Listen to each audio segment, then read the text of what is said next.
Here we are with section 10.3, solving equations in quadratic form. So when we're in quadratic form, that means that they look like a quadratic problem, which means a squared variable. We're using the variable u instead of x, and I'll explain that in just a minute. But it's of the form au squared plus bu plus c equals 0. And what's important is that the middle exponent is half of the first exponent. So this example has a 2 and a 1 as exponents. It could be a 4 and a 2, a 6 and a 3, a 1 and a 1/2. As long as this middle one is half of the first exponent, that is going to be what's considered quadratic form. We're going to be factoring to solve our problems, and we're going to look at this in two ways, either with what's called u substitution or trial and error.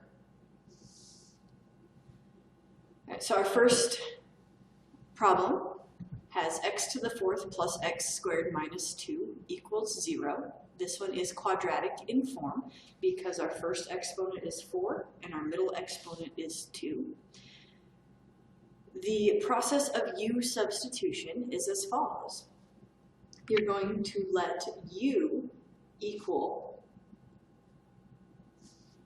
the variable portion of the middle term.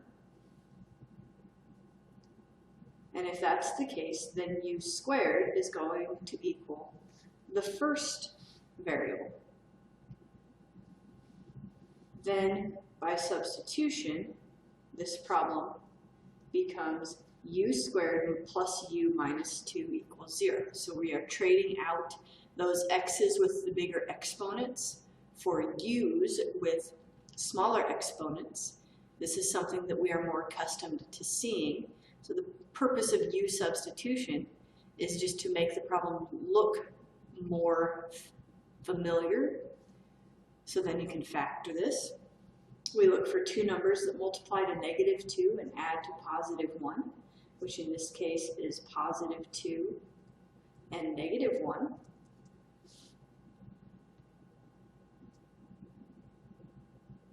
And then set each one equal to 0. And we get u equal -2 or +1.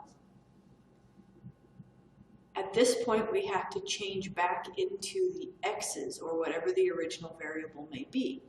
And so u equals x squared, so I change back to x squared, and then I finish solving. So you would take the square root, so x equals plus or minus I root 2, and plus or minus 1. We're listing them all out separately. We have I root 2, negative I root 2, 1, and -1. And so that's how u substitution works. You could also solve this by trial and error. So trial and error, I'm going to go over here.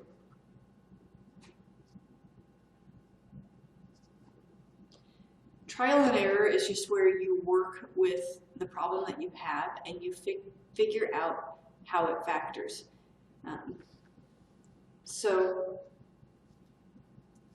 in my trial and error, one of the tips that's going to help you out is your middle variable is what's going to be in your first location. In this problem, we don't have a leading coefficient other than 1, so I know it's just x squared and x squared.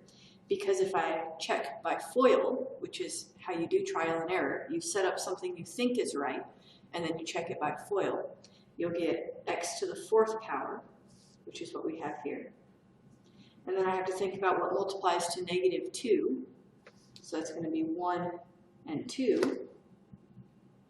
And to get a +1 when we do outer and inner, so when I FOIL this, I get x to the 4th, 2x squared, 1x squared, and 2. To make +1x squared, we get our signs as such. So the 2 is positive, the 1 is negative. And then from this part, we would just pick up right here.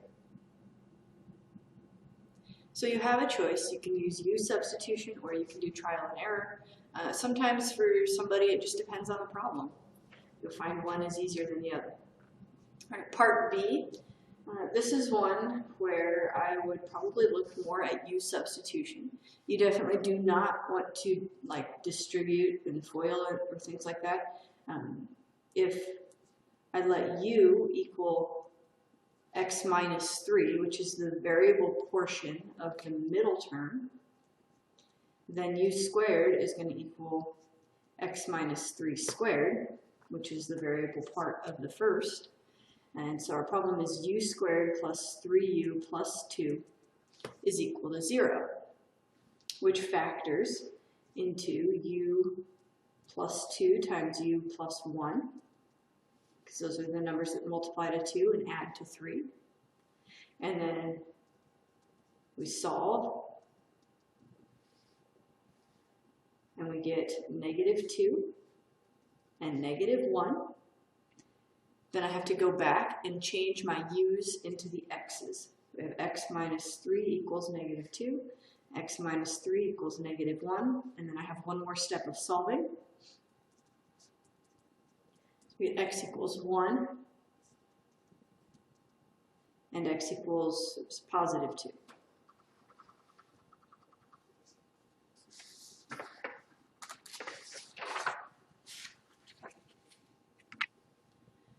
On parts C and D, our variables have rational exponents, but they still fit the qualification to be considered quadratic because the middle exponent is half of the first exponent.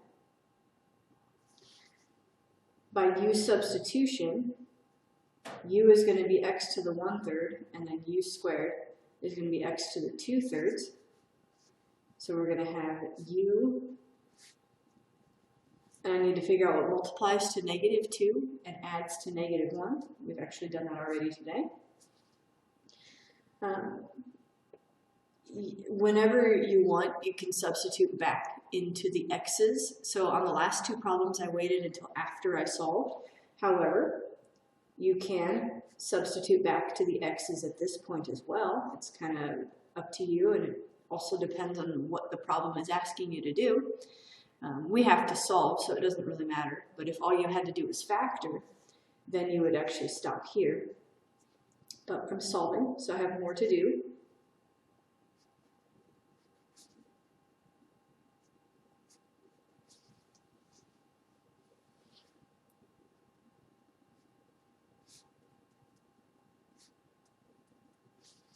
And then I raise each side to the 3rd power.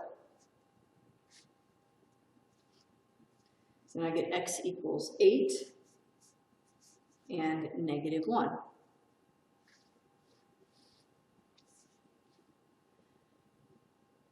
Part D, just to change things up a little bit, I'm going to solve this one by trial and error. You can use U substitution again, that's fine. We do have a number in front of our leading term, and so that's going to change up my trial and error just a little bit more complex. But I know that my first variable is going to be x to the 1/4. So I'm going to have 2x to the 1/4 and x to the 1/4. Because when I check this by FOIL, that makes 2x to the 1/2, which is what I need in the first position. And then for trial and error, I'm determining what multiplies to negative 3.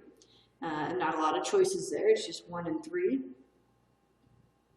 Or it could be 3 and 1, so this is where the trial and error part comes in. So if I do my outside, I would get 6x to the 1/4, 1x to the 1/4, and 3. With these, I'm trying to make my middle term, which doesn't work. So that one's wrong. So I'm going to flip around my 3 and my 1. So when I FOIL, I can make a negative 1 in the middle. So the 3 was negative, and then the 2 was positive. So now I know this is my factoring. So that was trial and error. And then I set each of my factors equal to 0. And I solve it.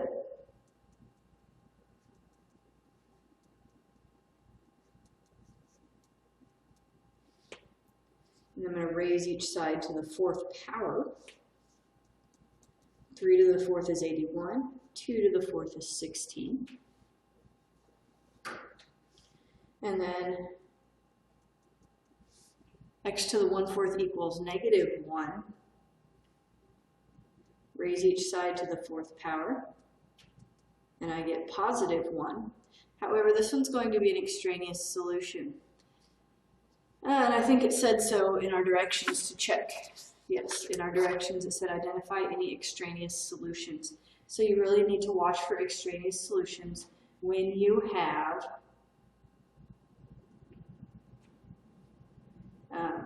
even roots, meaning square roots, 4th roots, which is also represented with 1/2 exponent or 1/4 exponent. So since we have a 1/4 and a 1/2 exponent in this problem, I need to check. So if I put in the +1, I'd get 2 minus 1, which is 1, minus 3 is -2, not 0. So this one is extraneous. I could also know that because I have an even root. This is 1/4 is the 4th root equal to a negative number. So that right there is how I would also have known. All right, we do have a couple of more examples. We're going to save those for the next video.